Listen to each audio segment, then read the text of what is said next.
With the release of a successor, the original Nintendo Switch is truly coming to the end of its life cycle. It was a really fun and some might say unnecessarily long journey that began at what feels like a lifetime ago.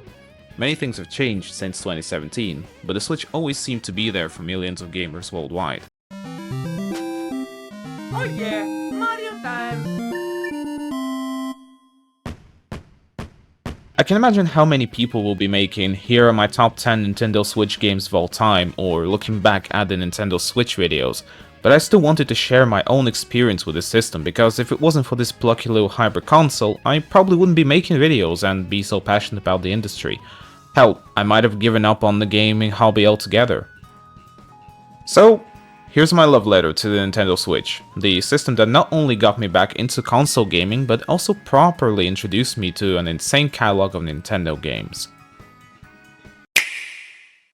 It all started in January 2017 when Nintendo finally showcased the Switch, its features, and select games. I was mildly excited about the new system despite not having any real affinity towards Nintendo, with the original DS being my only Nintendo-made console, and I love it to this very day. Even though I've heard many unpleasant things about the Wii U, I still wanted to see what the Big N had to offer, especially considering the fact that the next system was going to be this new hybrid device that allowed you to play games on the big screen and then take the adventure on the go without any significant compromises. I distinctly remember sitting down in front of the screen with a pen in hand, taking notes of the information that I thought was the most important. I even recorded a video of my thoughts after the presentation. Unfortunately, it was lost to time, but maybe that's actually for the better. I was halfway through my third year at the university and had a very vague idea of how to create a cohesive video. Well, glad to know that this hasn't changed over the years. And so, I knew the release date, was interested in the system and the games on offer, but there was one small problem. I had no money. Well, I mean, I wasn't flat out broke, I had a part-time job, but saving up for other more important things was my first priority, which is why I missed the initial release window of the Nintendo Switch, and it disappeared from my mind for almost 2 years. It was only after I got my bachelor's degree and applied for a proper job that the Switch made its way back into my life. And just like the original Game Boy was sold to millions of kids around the world, it was the Pokemon series that sold me the Nintendo Switch. The story takes us to September of 2018. I was waiting for the HR to complete the paperwork and run their final checks before I could get permission to work, and my room was undergoing renovations. With pretty much nothing to do apart from reading and watching content from a small cheap tablet, I browsed Twitch looking for something to kill time. It was there where I came across a special marathon where Twitch's official streaming account would broadcast the entire Pokemon animated series, including the movies. And that's where I got the itch to play some Pokemon for the first time in my life, as I knew the TV series and watched them when I was a kid, but I've never played a single Pokemon game up until that point. To be honest, I didn't even know that the only place to play Pokemon was a Nintendo console. So I started digging the web to find which system I should get in order to play some Pokemon. At the time, there were two options. Get a Nintendo 2DS XL with an established library, or buy the Nintendo Switch and take a gamble, as the only Pokemon games on the system at the time were the Gen 1 remakes called Let's Go Pikachu and Let's Go Eevee. Though it took me almost another 2 months for finally to make a decision, in the end I went for the newer console, as buying the system at the end of its life cycle didn't really make sense to me.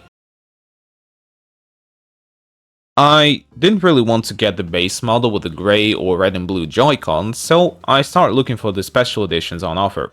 Of course, since I was buying the system to play some Pokemon, the obvious choice would have been to get the Let's Go Pikachu limited edition Nintendo Switch.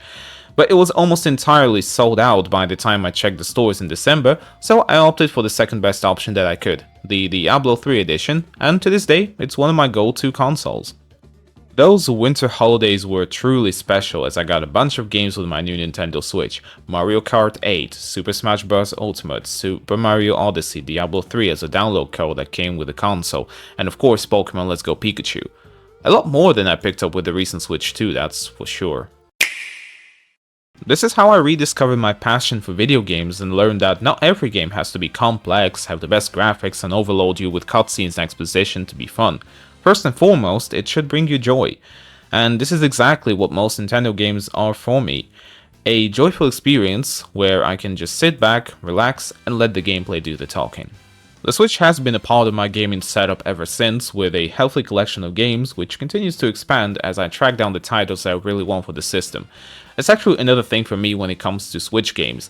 I tend to only get the titles that I really want to try out, thus avoiding any impulse purchases. I consider myself a cautious collector in this sense. And I hope that this trend will continue as we move on to the new generation. If the last few years are anything to go by, Nintendo have no intention of stopping the steady flow of new titles coming out. So I'm excited for the things to come, and really want to see what the Switch 2 has to offer, especially considering that it will probably be my main gaming system in the next couple of years.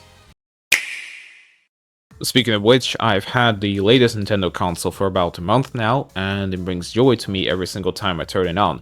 Sure, it's not the same revolution in gaming like its predecessor, but I think Nintendo have made a great follow-up to their most successful console of all time. There are mixed opinions about the Switch 2 and understandable disappointment from some of the fans, especially this whole game keycard fiasco, but I believe that soon we'll get to see what the sequel to one of the most successful consoles of all time can really do. As for the original Switch, I think it has immortalized itself in the history of video games, and not only there. It's a system that has become a staple of modern culture, bringing a whole new audience to the world of gaming. In a way, the Switch feels like an old friend who was always there to cheer you up and support you no matter what. It's a console that helped countless people to cope with the struggles that life has been throwing at us for the last decade, especially during the COVID times. It really feels like a small lifetime has passed since 2017. I graduated from the university, got my first full-time job, went through a global pandemic, switched my career paths multiple times, went through breakups and reunions, got married, went to Japan multiple times. And through most of this, the Switch was always there, ready to play and take me on a thrilling adventure. We do like to clown on Nintendo for being this old-fashioned, at times overly conservative company that has a hard time keeping up with the modern trends and cannot for the life of them create a usable online service. However, I look at the library of the games I have for my PS5 and realize that I will probably have a few spare fingers if I started counting the really good exclusive titles that came out for it since its launch in 2020. Whereas for the Switch, I'd actually have to write a separate list and still would forget a few games. It seems that almost every franchise in Nintendo's catalog, no matter how niche, got its own moment in the spotlight, even if it was very brief.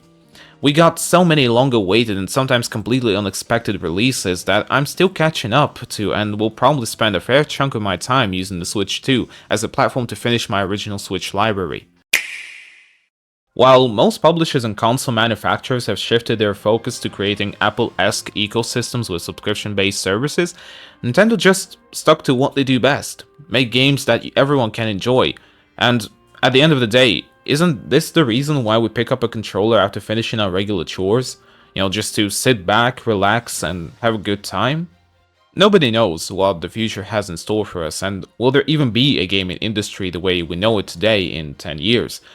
But what many of us, including me, will remember, it's a time when a console with outdated tablet hardware wiped the floor with the quadrillion teraflops behemoths and won over the hearts of over 150 million people around the world, and continues to do so to this very day. And for that, thank you, Nintendo Switch.